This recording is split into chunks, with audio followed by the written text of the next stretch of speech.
Bonjour, c'est Florence, je suis contente de vous retrouver aujourd'hui pour une nouvelle vidéo, j'espère que vous allez bien. Alors aujourd'hui je vous présente ce jeu, donc c'est le clair de lune le normand. Donc bien que le nom soit en français sur la boîte, le nom des cartes et la petite fiche d'accompagnement sont en anglais. Donc c'est un jeu que j'ai acheté sur Etsy, le jeu coûtait environ 26 ou 28 euros, je ne sais plus exactement. Et puis avec les frais de port, ça montait autour d'une quarantaine d'euros. Donc voilà, ça fait un certain coût, mais voilà, c'est des frais de port depuis les États-Unis, donc c'était voilà, c'était un peu inévitable.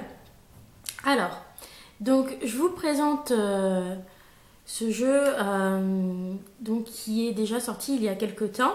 Et puis en fait, lorsque j'ai voulu le commander, parce que je l'avais vu sur la chaîne de Célia Melville et de Mystique, je l'avais trouvé super beau. Donc j'avais été sur la boutique Etsy Luna Solar et puis en fait le jeu n'était plus disponible. Ensuite la boutique a été mise à un moment en vacances on va dire. Et puis donc je guettais régulièrement pour voir si ça allait revenir ou pas. Et puis donc j'ai vu que le jeu était de nouveau disponible en précommande. Donc voilà, dès que je l'ai vu, je l'ai ajouté dans mon panier, je l'ai précommandé. Voilà. Et puis les jeux étaient prévus pour être expédiés à partir du 4 mai. Et en fait, la créatrice du jeu a reçu ses decks en avance. Donc voilà, je l'ai reçu courant avril, donc j'étais super contente. Bien emballé, aucun souci, voilà. Et puis donc le jeu était lui-même emballé dans un emballage en papier de soie noire sur lequel il y avait une petite lune comme ça en autocollant pour fermer. Donc je l'ai gardé, je l'ai retiré soigneusement. Et puis une fois qu'on déballait ça, le jeu était encore ficelé avec un joli ruban en turquoise et une petite carte de visite. Donc je vous montrerai ce que j'en ai fait tout à l'heure. Donc la boîte est comme ça, c'est une petite boîte en métal, format boîte à craie. Et puis donc là vous avez un autocollant, on peut voir clair de lune le normand. Alors si on ouvre la boîte, dans le fond de la boîte, vous avez un morceau de feutrine rouge. Voilà, donc c'est bien parce que ça va protéger un petit peu les cartes. Comme les cartes sont noires, c'est vrai que c'est une couleur assez fragile. Voilà, donc je vous disais, il y avait une petite carte de visite. Dessus, en fait, la créatrice du jeu m'a marqué un petit mot. Donc je l'ai collé avec le petit autocollant que j'ai récupéré dans le fond de la boîte. Voilà, comme ça en plus, ça s'est sorti bien au fond quand même de la boîte, c'est sympa. Voilà, donc je vous lis un petit peu ce qu'elle m'a marqué. Thanks so much Florence, I hope you love the clair de lune le normand, blessings Anna. Donc voilà, elle me remercie et espère que j'aimerai son jeu. Donc je lui passe un petit message. To Anna, if you're watching this video, just to let you know that your deck is really gorgeous, I really like it. So thank you for your little note, that was very kind. Bye. Donc voilà, les autres je vous retrouve. Voilà, c'est un jeu vraiment que je trouve très très beau. Alors, donc vous avez le jeu, vous avez une petite feuille comme ça sur laquelle vous avez les informations et il y a des petites cartes supplémentaires. Alors, je vais commencer par les cartes et ensuite je reviendrai sur le petit papier parce que je me doute bien que c'est les cartes qui vous intéressent le plus. Alors tout d'abord, voilà, la tranche n'est pas colorée. Au niveau du format, on est sur un format classique pour un petit le normand. Et le dos des cartes est super beau, il est comme ça. Voilà. Alors, au niveau des cartes supplémentaires, donc on a une carte de présentation qui reprend la carte du cavalier. Voilà, clair de lune le normand. Et puis en bas, on a Anna Tourian, je ne pense pas que vous verrez à la caméra, 2016, donc c'est l'époque de la création du jeu. Donc moi, c'est au moins une deuxième édition que j'ai. Et puis, dans le jeu, vous avez deux couples, enfin deux hommes et deux femmes. Donc c'est ceux-là qui étaient intégrés au jeu initialement. Et les autres étaient mis de côté. Moi, j'ai retiré ceux-là. D'une part parce que je les trouve un peu moins beaux. Et puis parce qu'ils ne se regardent pas, donc voilà, ils sont un peu moins intéressants. Mais par contre, je trouve que c'est une bonne idée quand même qu'elle les ait intégrés au jeu, parce que si vous voulez faire des tirages pour des personnes de même sexe, bah voilà, c'est bien. Ou concernant quelqu'un d'autre, un autre homme si vous êtes un homme ou une autre femme si vous êtes une femme. Voilà, ça reste utile de les avoir. Donc voilà, mais par contre moi c'est pas ceux que j'utilise pour mes tirages. Alors je vous montre les cartes. Donc en haut vous avez le numéro de la carte et en bas le nom en anglais. Mais par contre vous n'avez pas les références de cartomancie. Le cavalier, le trèfle, le bateau. Donc, il est super beau, on dirait un bateau pirate, un peu un bateau fantôme. La maison, qui fait vraiment maison de conte de fées. L'arbre. Les nuages. Le serpent. Je trouve qu'il est super bien dessiné parce que c'est franchement dur à dessiner un serpent. Le cercueil. Le bouquet. La faux. Le fouet. Donc là on n'a que le fouet, on n'a pas la verge. Les oiseaux, que j'aime bien parce que ce sont de petits oiseaux type moineau un petit peu. L'enfant. Le renard. L'ours. L'étoile, qui est super lumineuse comme carte. La cigogne. Le chien. La tour. Le jardin. Donc celui-là, il peut prêter à confusion un petit peu pour des débutants. Parce qu'on pourrait croire que le symbole, c'est la porte. Mais si on voit bien, il y a des fleurs. Donc c'est le jardin. De toute façon, il n'y a pas de porte dans le petit Lenormand. Le mont. Les chemins ou les croisements. Les souris. Voilà, et si vous regardez bien l'endroit où la pomme est grignotée, ça fait une espèce de tête de mort.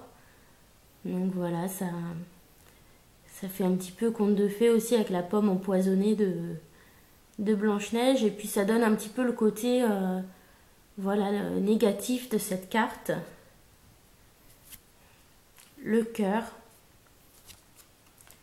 L'anneau, je le trouve magnifique. En plus, avec l'usage des couleurs, vous avez le doré autour de la pierre. Et puis la pierre en bleu, enfin c'est trop beau. Le livre. J'aime bien, il est fermé, on voit bien de quel côté est la tranche. La lettre. L'homme. Donc je vais vous le comparer avec l'homme de tout à l'heure. Voilà, vous avez le choix entre ces deux hommes-là. Et puis la femme. Donc vous avez le choix entre ces deux femmes-là. Voilà, et moi j'aime bien le couple où ils sont de profil. Parce qu'en fait, ils peuvent se regarder ou se tourner le dos. Alors, là ils se tournent le dos, puis vous voyez, je vais essayer de mettre bien. Ils se tournent le dos, puis bon, c'est bien fait parce qu'en plus, vous voyez, dans leur dos tous les deux, c'est éclairé en jaune. Et quand ils se regardent, ils sont éclairés en bleu clair. Voilà. Donc moi, je préfère vraiment ceux-là.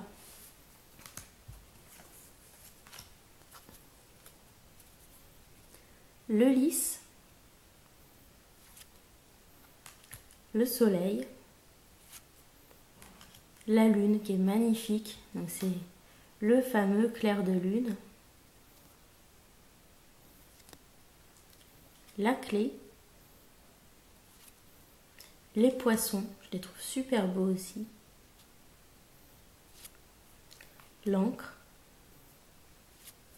Et la croix.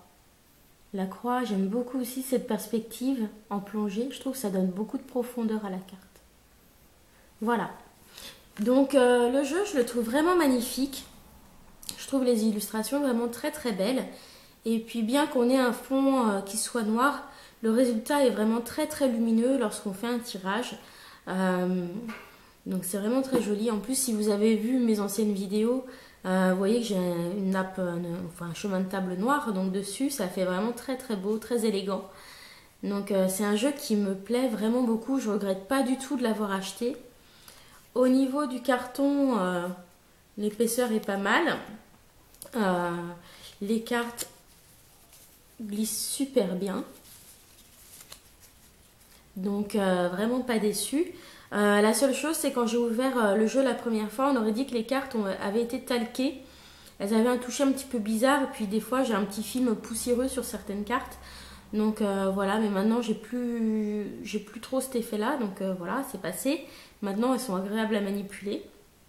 Et puis, la dernière petite chose, mais bon, c'est pas la faute de la créatrice du jeu, hein, je pense. C'est que c'est la couleur noire en fait. Voilà, c'est super beau, mais par contre c'est très fragile, donc ça prend facilement les traces de doigts. Donc voilà, faites en sorte d'avoir les mains bien propres quand vous l'utilisez pour pas laisser des traces partout et passer votre temps à essuyer vos cartes. Et puis aussi le noir, ça va marquer plus facilement les petites rayures. Voilà, à force de frottement quand vous battez les cartes. Donc voilà, c'est un jeu auquel il faut faire attention. Donc voilà, moi je fais très attention pour l'utiliser sans qu'il s'abîme. Mais c'est vrai que c'est une couleur qui est fragile. Donc voilà, il faut y prêter une certaine attention pour pas abîmer les cartes. Alors je reviens sur le petit papier d'accompagnement maintenant. Donc ça vient sur une feuille, un petit papier velin, donc de très belle qualité, qui a été replié en plusieurs sections. Donc on a une section ici qui présente Anna Tourian, donc la créatrice du jeu. Ensuite, About the Deck, cette section-là présente l'ambiance qu'elle a voulu donner en fait à ce jeu. Donc pour elle, ça lui a donné l'envie de donner un petit côté nostalgique à son jeu et féerique en même temps. Donc elle a voulu donner l'impression que les cartes étaient éclairées par la lumière de la lune. Et du coup, voilà, c'est pour ça qu'elle a utilisé ces tons avec un fond noir et puis des couleurs bleu pâle et jaune pâle, voilà, pour donner cette impression de lumière lunaire. Et je trouve l'effet très réussi. Ensuite, vous avez ici des petites références pour en savoir plus sur le normand. Donc il y a des vidéos et des livres. Donc il y a un livre de Kathleen Matthews, un livre de Marcus Katz et Tally Goodwin et un livre de Sylvie Steinbach.